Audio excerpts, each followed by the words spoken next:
pakai dulu aja lah, nanti selesaikan biar clear dulu. Tapi tetap berjalan, termenggilas kawan-kawan buruh di situlah. Said Iqbal. Partai Buruh. Ya, dengan Partai Buruh ya, Partai Buruh yang diprakarsai oleh saudara kita Said Iqbal, ya bahkan sekarang beliau menjadi presiden.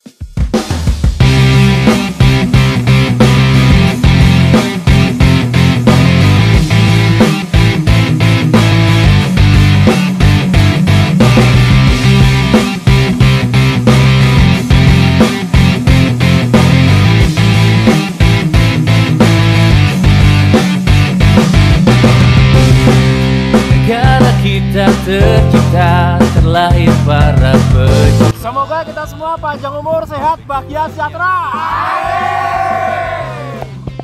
Bukan kehidupan. Baik, kawan-kawan buruh se-Indonesia, podcast kita pindah tempat setelah tadi terganggu atau terkendala dengan cuaca hujan. Di sini akan saya perkenalkan juga, ini Bung Nur Hidayat, DPD dari Jawa Barat. Selamat malam Bung Nur Hidayat. Selamat malam, Assalamualaikum warahmatullahi wabarakatuh. Waalaikumsalam warahmatullahi wabarakatuh. Baik, kembali ke topik awal tadi, di mana saya menanyakan ke Bung Gianto selaku DPD Yogyakarta sekaligus pengamat terkait perburuhan. Lebih tepatnya akan saya minta kejelasannya atau pendapatnya terkait dinamika keperburuhan ini dari tahun 90 sampai dengan tahun 2023, khususnya di undang-undangnya, dan juga nanti mungkin pendapatnya ke depan ini FSPRI akan melakukan apa. Silakan Bung Gianto. Ya, Bung Benny, Siap. terima kasih atas waktunya. Assalamualaikum warahmatullahi wabarakatuh. Salam wassalamualaikum, namo buddhaya, salam kebajikan, rahayu kita semua. Hari ini kita masih bisa berjumpa dan kemudian kita ngerumpi swasta atau membahas persoalan kaitannya dengan dunia perburuan atau ketenagakerjaan sampai hari ini. Tentu gerakan perjuangan buruh tidak lepas dari flashback ke belakang tentang gerakan-gerakan buruh yang ada dengan situasi kondisi saat ini dan lahirnya Undang-Undang Cipta Kerja, Omnibus Law Cipta Kerja, khususnya klaster ketenagakerjaan nomor 6 tahun 2023, dan kemudian disusul serangan luar biasa Permenaker nomor 5 tahun 2023, itu juga semakin tidak berdaya kawan-kawan buruh di seluruh Indonesia ini. Bahwa kami dari FSPRI DIY tentu punya basis pengalaman, ternyata berdampak korban bagi kawan-kawan anggota di SBI PT Karisma, terdampak PHK massal efisiensi, di mana korban dari kekejaman sistemik Undang-Undang Cipta Kerja, di situ ternyata menjadikan dampak putusan pengadilan Mahkamah Agung awalnya 2 kali ketentuan menjadi 1 kali ketentuan. Ini imbas dari perampasan hak konstitusional, hak dasar rakyat tentang kesejahteraan. Ini luar biasa. Dan beberapa hal terjadi, peristiwa-peristiwa yang belum lama ini terjadi tindakan tanda kutip pelecehan seksual yang terjadi di Bekasi, yang ini sangat biadab, yang dulu benar, itu juga tidak lepas dari Undang-Undang Cipta Kerja. SPRI mengutuk keras terhadap tindakan-tindakan itu karena SPRI menjunjung tinggi nilai-nilai perjuangan tentang gender, tentang persamaan hak manusia terhadap manusia yang lainnya. Karena SPRI berpikir mayoritas kaum buruh di Indonesia ini adalah kaum perempuan di manufaktur. Kemudian penentu kesejahteraan sebenarnya dari gerakan perempuan karena lebih mayoritas di dalamnya. Dan disinilah kejadian peristiwa pekerja kontrak semakin legal dan liberal, begitu luar biasa, manufaktur begitu di mana-mana, pekerja perempuan menjadi dilemahkan dalam aspek-aspek hubungan industrial di dalam suatu pabrik, relasi kekuasaan dan dikuasai. Di sini itu yang kita tekankan ya, kita tekankan FSPRI adalah semangat juangnya adalah perjuangan tentang persamaan hak, tentang kemerdekaan dan kesejahteraan. Di situ kemudian dari pengalaman yang sudah, ini sistem yang begitu sangat luar biasa memberangus dan menjadi tidak berdaya kaum buruh adanya Undang-Undang Cipta Kerja. Tentu kami tetap akan melawan bagaimana kita mengatur segala macam taktik strategi perjuangan ke depan dan terus kemudian menyuarakan ketertindasan dan kemudian coba untuk mengevaluasi atau mengkoreksi bagaimana begitu sangat angkuhnya kekuasaan tetap mempertahankan undang-undang, jelas-jelas itu sangat merugikan kawan-kawan buruh di Republik Indonesia ini. Ya. Padahal bayangkan kaum buruh itu adalah roda kemajuan bangsa ini yang memutar ekonomi bangsa ini. Tetapi kemudian di satu sisi kekuasaan tidak begitu menghargai kaum perempuan. Seperti itu. Ini kurasa semakin tertindas, perbudakan gaya baru sudah terjadi. Upah hanya cukup untuk makan 3 kali sehari, gitu kan? Nggak jauh bedanya perbudakan itu tidak dikasih upah, tetapi makan 3 kali sehari. Itu ada bedanya. Hari ini sama aku rasa, cuma dengan sistem yang berbeda, modernisasi, industrialisasi itu. Kemudian, lah dalam gerakan kesejahteraan, kemudian kita kan menolak tuh tentang upah murah, tentang penghapusan outsourcing dan sistem kerja kontrak outsourcing. Justru ternyata dikuatkan ketika kita meneriak mengingatkan itu, kemudian dilegitimasi atau terang-terangan dengan vulgarnya, justru melegitimasi dengan undang-undang, gitu kan? Kayak dikasih tahu kan, wah ini di sekalian aja begitu bahwa yang diinginkan oleh buruh tentang berkali jauh sebelumnya kan terang teriak-teriak kita ngomong soal kemudian kontrak dihapus, upah murah, ada PP 37 untuk mempertegas penindasan itu terjadi, ada PP 35 dan itu ya. Di situ ada mengatur soal upah, mengatur soal kontrak begitu. Sebenarnya yang paling penting FSPRI terus apapun dilakukan dengan strategi apa, kita sadar bahwa hukum itu tidak berpihak kepada kepentingan kaum buruh dengan negara yang terbentuk dari sistem di mana kekuasaan itu diproduksi oleh kapitalisme atau kaum muda. Di situ muncullah lahir undang-undang yang itu tidak heran lagi kemudian teori negara, siapa yang berkuasa, kelas apa berkuasa, itulah keterpihakan. Inilah terjadi. Hasilnya adalah nggak mau mengatur soal itu. Tetapi kemudian kita harus tahu dan sadar, oh seperti itu. FSPRI tentu tetap upaya usaha semaksimal mungkin dengan strategi dari kita. Dan tetap saja kita tolak pun kemudian hari ini tetap bergulir berjalan soal perselisihan hubungan industrial yang gunakan undang-undang yang brengsek itu juga kan gitu loh. Faktanya kemudian ketika kita bermediasi kita nggak mau pakai omnibus law yang KPI 13 saja lah. Nyatanya nggak kita tetap berjalan. Mestinya kalau logika ditolak dan tidak ada disepakati, sengketa dulu dong. Iya, sengketa dulu, udah nggak dipakai dulu aja lah, nanti selesaikan, saya biar clear dulu. Tapi tetap berjalan, termenggilas kawan-kawan buruh di situlah. Lah tentu targetnya harus dihapuskan untuk aspek itu.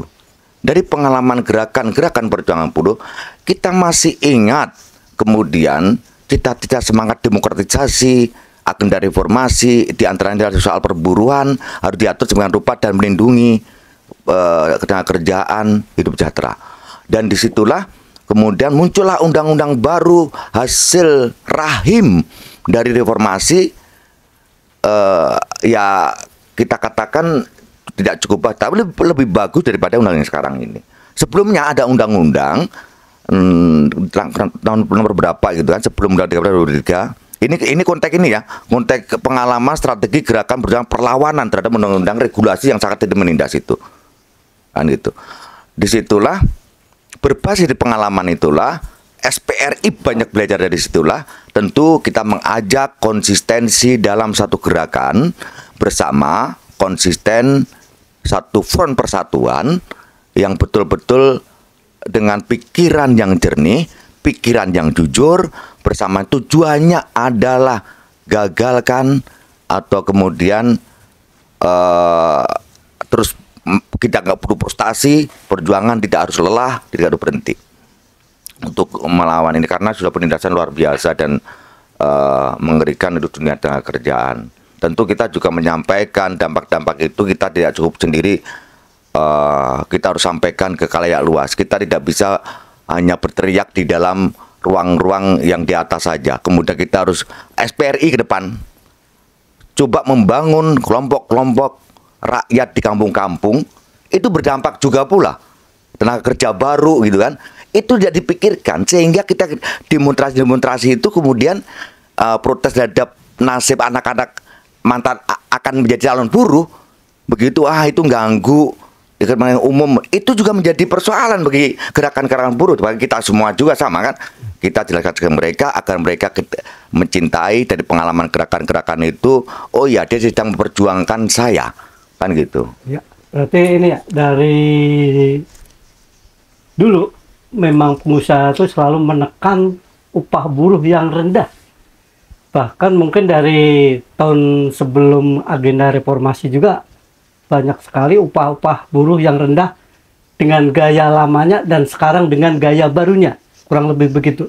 Nah, kalau dari pendapat Bung Taat selaku Sekjen FSPRI dan DPD dari Lampung, Omnibus Law ini kedepannya apakah akan dilawan dengan semangat atau cara-cara baru secara pergerakan buruh yang tentunya mungkin akan dirumuskan oleh FSPRI untuk perlawanannya? Silakan. Baik, terima kasih Bung Benny. Yap. Assalamualaikum warahmatullahi wabarakatuh. Waalaikumsalam warahmatullahi wabarakatuh. Selamat malam, salam sejahtera untuk kawan-kawan semua. Yang tentunya dalam kesempatan malam hari ini, di mana pada momentum Raker FSPRI di Pulau Pahawang, kita memanfaatkan waktu untuk berdiskusi terkait, selain kita membicarakan program kerja SPRI ke depan, kita juga berkesempatan untuk berdiskusi terkait mengenai masalah dampak Omnibus Law dan apa strategi ke depan yang akan kita ambil, khususnya kepada FSPRI. Jadi begini Bung Ben, kita selama ini sudah berpuluh-puluh tahun sebelum Omnibus Law, kita flashback ke belakang bahwa sebelum Omnibus Law, gerakan buruh di negara kita memang sudah sangat intensif melakukan gerakan perlawanan, terutama terhadap setiap kebijakan regulasi yang tidak berpihak kepada buruh.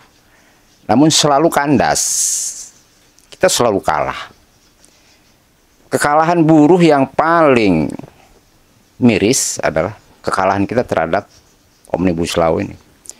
Nah, kekalahan-kekalahan ini tidak bisa diteruskan, tidak bisa terus-menerus. Kita harus membangunkan gerakan buruh, kita harus membangunkan kesadaran kaum buruh, pekerja dan buruh Indonesia bahwa kapan lagi kita akan terus melakukan perlawanan kalau hanya dengan cara-cara hanya mengandalkan aksi-aksi. Aksi itu bukan tidak penting, tapi sepertinya ke depan ini harus dirubah strateginya. Karena sudah tidak efektif. Menurut pandangan saya, gerakan buruh ke depan ini, kita harus mencari solusi dari buruh itu sendiri. Karena gerakan buruh, gerakan dari grassroots, gerakan dari bawah, itu sudah tidak efektif. Kalau kita mengandalkan perubahan dari atas, ya, bottom up itu tidak akan pernah terjadi. Karena kita dibenturkan oleh kepentingan-kepentingan politik, kepentingan-kepentingan elit bangsa kita. Mereka tega, ya, tega mengorbankan buruh Indonesia untuk kepentingan mereka. Entah itu kepentingan politik, entah itu kepentingan ekonomi, ya kan? Oke lah, hal itu kita kesampingkan. Sekarang khususnya FSPRI, seperti yang dikatakan oleh Bung Wila selaku Presiden FSPMI yang semalam kita diskusi di KPDikes, bahwa Bung Wila selaku Presiden FSPMI memiliki suatu gagasan bahwa bagaimana strateginya harus dirubah, yaitu dengan cara kita harus memberdayakan serikat buruh. Jadi tidak semata-mata kita memberdayakan buruhnya, tapi sekarang serikatnya harus berdaya. Apa yang dimaksud oleh Bung Wila itu adalah bagaimana serikat buruh itu tidak lagi bisa mengandalkan iuran anggota. Karena dampak dari Omnibus Law ini, ya kan, di mana dengan adanya Omnibus Law sehingga ada outsourcing, kerja kontrak dan sebagainya. Selain menghilangkan, ya kan, menghilangkan apa namanya, hak untuk mendapatkan kepastian kerja, hak buruh untuk mendapatkan kepastian upah, hak buruh untuk mendapatkan kepastian jaminan sosial, itu sudah hilang dampak dari Omnibus Law. Dengan demikian berarti buruh tidak akan lagi mampu untuk membayar iuran di serikat. Nah, Bung Wila melihat ini adalah suatu gejala yang sangat membahayakan terhadap eksistensi gerakan serikat pekerja. Maka berarti serikatnya yang harus dikuatkan sekarang. Bila perlu ke depan, kalau memang memungkinkan kita diridhoi Allah Tuhan yang Maha Kuasa, FSPRI diberi kekuatan, kemampuan secara finansial dengan strategi membangun potensi-potensi ekonomi, misalnya membuat badan usaha yang didirikan oleh serikat pekerja, ya, maka kita tidak lagi mengandalkan iuran buruh, tapi bila perlu serikat pekerja yang memberikan bantuan terhadap buruh-buruh yang di PHK dan lain sebagainya, ya kan? Nah, dengan demikian ada satu hal yang harus menjadi penekanan kita di dalam diskusi adalah dampak kekalahan buruh selama ini dengan gerakan aksinya, gerakan buruh selama ini selalu kandas, kalah, ya kan? Itu tidak semata-mata karena apa namanya serikat buruhnya yang tidak memiliki bargaining, bukan. Tapi memang juga muncul dari buruh itu sendiri. Karena buruh-buruh kita selama ini, ya, kesadaran akan berserikat itu pertama, kesadaran untuk berjuang, kesadaran dari diri, ya, dari diri kaum buruh itu bahwa mereka itu seharusnya kan sadar gitu loh, bahwa buruh-buruh di Indonesia ini itu terjajah secara sistemik yang dikatakan Pak De Gianto tadi. Ini banyak buruh nggak sadar, mereka enjoy saja sekarang. Justru serikatnya yang pontang-panting melakukan perlawanan. Buruh-buruh kita ini masih, maaf saya bukan merendahkan kawan-kawan buruh, biar bagaimanapun adalah mereka adalah aset bangsa, ya. Bahkan juga artinya ujung tombak perjuangan daripada serikat pekerja. Buruh-buruh kita ini harus dibangunkan kesadaran semangat juang, semangat perlawanan, itu yang harus ditekankan sekarang.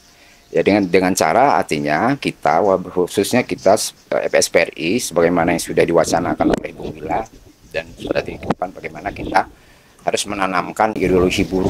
Ideologi buruh ini harus memiliki ideologi. Dikala mereka sudah memiliki suatu ideologi gerakan buruh, maka insya Allah mereka akan menjadi patriotisme bangsa, khususnya gerakan buruh, ya, dalam hal gerakan buruh. Nah, inilah tantangan SPRI ke depan. Sebagaimana yang kita harapkan bersama bahwa bagaimana SPRI ini ke depan harus mewarnai gerakan buruh di Indonesia. Ya kan? Nah, lalu kedua bahwa kesadaran politik buruh ini masih rendah. Bahkan yang mirisnya lagi, buruh dan rakyat Indonesia saat ini pragmatis pola pikirnya, ya kan? Karena dengan sistem setiap pemimpin bangsa ini mulai dari daerah sampai tingkat nasional, jika mereka ingin meraih kekuasaan itu pada saat mereka sosialisasi dalam pencalonan sebagai pemimpin, mereka tidak segan-segan melakukan money politik. Inilah rusaknya bangsa kita. Nah, ini jangan dibilang tidak berdampak terhadap gerakan. Dikala buruh dan rakyat Indonesia itu sudah berpikir pragmatis, maka gerakan itu juga akan lemah. Kenapa? Berpikirnya uang saja, nggak pernah memikirkan bagaimana nasib ini secara nasib buruh itu secara apa bahasanya? Ya, katakanlah secara global lah bahasanya kalau kita itu. Nah, seperti sekarang kita harus bangun kesadaran buruh bahwa bertahun-tahun, berpuluh-puluh tahun buruh Indonesia selalu dilemahkan, selalu dieksploitasi, dijajah oleh bangsa sendiri karena bangsanya mementingkan investor, ya kan? Sehingga mengorbankan rakyat dan buruh. Nah, oleh karena itu buruh itu harus disadarkan, kesadaran politiknya harus dibangun, ya kan? Mereka bila perlu 2024 ini momentum ini, kita ini memasuki tahun politik ke depan, ya kan? 2024. Sebentar lagi ya, 9 bulan atau 9 bulan lagi. Ini momentum ini. Kalau memang buruh itu sadar akan kesadaran politiknya ada, maka janganlah kaum buruh dan rakyat Indonesia memilih lagi pemimpin-pemimpin yang selalu mengeluarkan kebijakan yang tidak pernah berpihak kepada buruh, ya kan? Lalu kemudian sekarang muncul serikat buruh ya. Serikat buruh yang diprakarsai oleh saudara kita Said Iqbal. Partai buruh. Ya, dengan partai buruh ya, partai buruh yang diprakarsai oleh saudara kita Said Iqbal ya, bahkan sekarang beliau menjadi presiden Partai Buruh Indonesia. Itu sebenarnya juga momentum juga. Terlepas siapa itu Said Iqbal, saudara kita memang, tapi kalau memang niatannya baik, ya kan? Tujuannya adalah mulia. Bagaimana untuk mengangkat harkat martabat kaum buruh ini melalui gerakan politik? Karena memang kalau kelihatannya ke depan ini buruh Indonesia ini tidak akan pernah bernasib baik. Karena momentum sekarang ini buruh itu harus bangkit melawan dengan cara-cara gerakan politik. Jadi ini yang harus kita tekankan sekarang. Terlepas apakah kita akan mendukung Said Iqbal selaku presiden partai buruh atau tidak, itu hak konstitusional masing-masing rakyat Indonesia dan buruh Indonesia. Tapi yang jelas memang patut juga kita apresiasi karena memang visi kita sama. FSPRI terus terang, Bung Wila diskusi mengatakan ya bahwa kita sepakat dengan partai buruh, ya kan, kita sepakat. Karena memang harus sudah dimulai. Gerakan politik buruh itu memang harus sudah dimulai, ya kan. Memang kita mungkin masih lama untuk bisa menyatukan buruh Indonesia, itu masih lama karena kita sekarang masih terkotak-kotak ya, masih terkotak-kotak oleh konfederasi, serikat pekerja, federasi, masih terkotak-kotak. Tapi gerakan politik untuk menyatukan seluruh buruh Indonesia bila perlu kita mengambil alih kekuasaan itu agar kita yang memainkan sistem, jangan kita dikorbankan oleh sistem, ya kita harus bersatu. Tapi saat ini belum bisa. Mungkin kita masih butuh waktu 200 tahun untuk menyatukan buruh Indonesia. Tapi kita jangan pesimis. 200 tahun itu bisa kita potong. Bisa kita potong dengan cara melakukan edukasi politik terhadap rakyat dan buruh Indonesia. Begitu. Nah, itu artinya strategi yang harus kita rubah, yang harus kita lakukan. Kita harus rubah ini. Tidak bisa kita monoton dengan cara-cara gerakan aksi. Ya, aksi itu menghambur-hamburkan biaya, menghabiskan tenaga, percuma. Ya kan? Lalu kemudian yang miris hati, ya maaf, elit-elit serikat buruh kita juga terkadang mereka masih tanggung-tanggung, Iya. melakukan perlawanan itu tanggung-tanggung, ya kan? Ya maaf kalau saya salah, ini kan pandangan ya, boleh dong saya Ada berpandangan. misi-misi pribadi mungkin. Ya? Iya, boleh dong saya berpandangan ya. Ya, boleh. Karena apa? Pandangan saya begitu. Kalau saudara-saudara atau yang lain bisa berpandangan lain, ya itu demokrasi, namanya demokrasi. Karena kita tidak bisa berpikir sama. Baik. Justru berbeda. Ya. Mungkin kita akan coba gali lagi dengan Bung Tarono ya, selaku teman Baik, perjuangan terima kasih. dari SP ASKI dan juga sekaligus sebagai ketua pembentukan atau ketua komite untuk pendirian FSP Astra. Bung Tarono, sedikit yang akan saya tanyakan kan dinamika perburuan saat ini khususnya di Jawa Barat yang khususnya mengarah ke daerah Jawa Tengah atau daerah-daerah yang UMSK-nya kecil, mohon maaf. Dilihat dari pergeseran perburuan tersebut,